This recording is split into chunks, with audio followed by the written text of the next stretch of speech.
আল্লাহ নবী বলেন রাকাতাল ফজরি আহাব্বু ইলাইয়া মিনাদ দুনিয়া ওয়া মা ফিহা, ফজরের নামাজের আগের 2 রাকাত সুন্নাত দুনিয়া এবং দুনিয়ার মধ্যে যা আছে সবচাইতে আমার কাছে বেশি প্রিয়।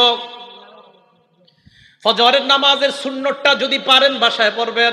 ঘড়ির দিকে তাকাইছেন, তাকায় দেখেন 20 মিনিট বাকি আছে, বাস সুন্নতটা বাসায় পড়েন। এক, প্রথম কাজ সুন্নত বাসায় যদি পারেন আর কি বাসায় পড়েন।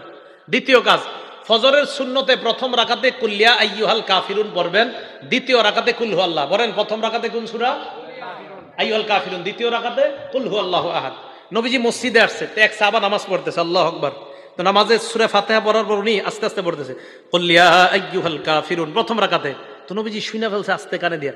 তো নবীজি শোনার পর বললেন হাযা আব্দুন আরাফা রাব্বাহ, এই ব্যক্তি তার রবকে চিনতে পারছে।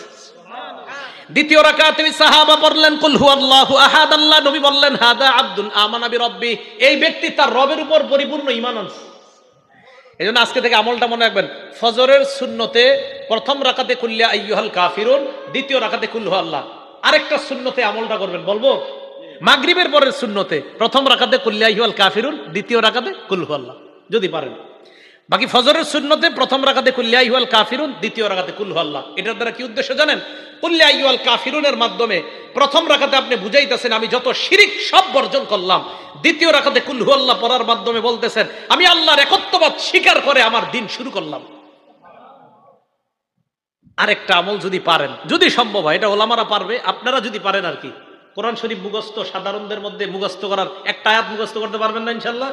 সূরা বাকারার 136 নম্বর আয়াত ফজরের প্রথম রাকাতে মাঝে মাঝে, সূরা বাকারার 136 নম্বর আয়াত আল্লাহ বলেন কুলু আমান্না বিল্লাহি ওয়া মা উনজিলা ইলাইনা ওয়া মা উনজিলা ইলা ইব্রাহিমা ওয়া ইসমাঈলা ওয়া ইসহাকা ওয়া ইয়াকুবা ওয়াল আসবাতি ওয়া মা উতিয়া মূসা ওয়া ঈসা ওয়া মা উতিয়ান নাবিয়্যুনা মির রাব্বিহিম লা নুফাররিকু বাইনা আহাদিম মিনহুম ওয়া নাহনু লাহু মুসলিমুন। এটা এক রাকাতে, ফজরের প্রথম রাকাতে।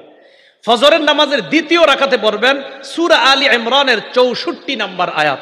ওই আয়াতে আল্লাহ পাক রব্বুল আলামিন বলেন কুল ইয়া আহলাল কিতাবি তাআলু ইলা কালিমাতিন সাওয়াইন বাইনানা ওয়া বাইনাকুম আল্লা না'বুদা ইল্লাল্লাহ ওয়া লা নুশরিকা বিহি শাইআ ওয়া লা ইয়াত্তাখিযা বা'দুনা বা'দান আরবাবাম মিন দুনিল্লাহ ফাইন তাওয়াল্লাউ ফাকুলু আশহাদু বিআন্না মুসলিমুন। ফজরের প্রথম রাকাতে কুল ইয়া আইয়ুহাল কাফিরুন, দ্বিতীয় রাকাতে কুল হু আল্লাহ। যদি পারেন মাঝে মাঝে প্রথম রাকাতে সূরা বাকারার 136 নম্বর আয়াত, দ্বিতীয় রাকাতে সূরা আলী ইমরানের 64 নম্বর আয়াত। তাহলে এবার আসেন, প্রথম গেল ফজরের সুন্নত, বেশি সময় থাকলে ঘরে পড়ে নেবেন। দ্বিতীয় নম্বরে গেল প্রথম রাকাতে কুল্লিয়া আইয়ুহাল কাফিরুন, দ্বিতীয় রাকাতে কুল হু আল্লাহ। যদি পারেন মাঝে মাঝে প্রথম রাকাতে সূরা বাকারার 136 নম্বর আয়াত, দ্বিতীয় রাকাতে 64 নম্বর, মুসলিম শরীফের হাদিসে আছে আলী ইমরানের 64 নম্বর আয়াত। 3 নম্বর কাজ, সুন্নত পড়ার পর আল্লাহর কাছে একটা দোয়া করবেন, আল্লাহুম্মা রাব্বা জিবরাইলা ওয়া মিকাইলা ওয়া রাব্বা মুহাম্মাদিন সাল্লাল্লাহু আলাইহি ওয়াসাল্লাম আউযু বিকা সালাসা মাররাত আউযু বিকা মিনান নার সালাসা মাররাত। বাংলায় বলবেন হে জিবরাইলের রব, হে মিকাইলের রব, হে মুহাম্মদ সাল্লাল্লাহু আলাইহি ওয়াসাল্লামের রব, আমি আপনার কাছে জাহান্নাম থেকে পানাহ চাই। এটা 3 বার বলবেন। ফজর পড়লেন, সুন্নত পড়লেন, সুন্নতের পর আল্লাহর কাছে বলবেন আল্লাহ জিবরাইলের রব, মিকাইলের রব, মুহাম্মদ সাল্লাল্লাহু আলাইহি সাল্লামের রব, আমি আপনার কাছে জাহান্নাম থেকে পানাহ চাই। 3 বার বলবেন। এটা বলার পর চতুর্থ কাজ, ফজরের সুন্নত পড়া বিবির দিকে তাকাইবেন। যদি ঘরে পড়েন কার দিকে তাকাবেন? বিবির দিকে তাকানোর পর আম্মা জান আয়েশা বলেন আল্লাহ নবী আমার দিকে তাকানোর পর ফাইন কুনতু মুস্তাইকিজাতান, আমি যদি জাগ্রত থাকতাম হাদ্দাসানি, আল্লাহ নবী আমার সাথে কথা বলতেন। তাহলে মনে রাখবেন ফজরের সুন্নত পড়ার পর বিবির দিকে তাকানোর পর যদি দেখেন বিবি জাগ্রত, কথা বলবেন। এই নিয়তে কথা বলবেন আমার নবী তার বিবির সাথে কথা বলতেন, আমিও বিবির সাথে কথা বললাম, আল্লাহ নবীর সুন্নত আদায় হয়ে যায়। আম্মা জান বলেন ফাইন কুনতু নাইমা, নবী আমার দিকে তাকায় যদি দেখতেন আমি ঘুমন্ত, আই কাজানি, আমাকে জাগায়া দিতেন। তাহলে সুন্নত পড়ার পর বিবির দিকে তাকানোর পর আপনার 2 কাজ। 1 নাম্বার, যদি দেখেন বিবি জাগ্রত কথা বলবেন, যদি দেখেন বিবি ঘুমন্ত তাহলে বিবিকে জাগায়া দিবেন। এই গেল চতুর্থ আমল। পঞ্চম আমল যদিও করতে বলবো, আমি বলবো আপনারা বেশিক্ষণ করেন না।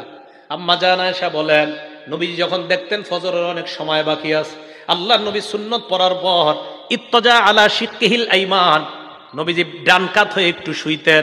আপনারা শুইলে তো ঘুমাই যাবেন। ফজরের সুন্নত পড়ার পর হযরত বেলাল ডাকার আগ পর্যন্ত নবীজি একটু ডান কাত হয়ে শুইতেন, আপনারা তো ঘুমাই যাবেন। আপনারা কি করবেন?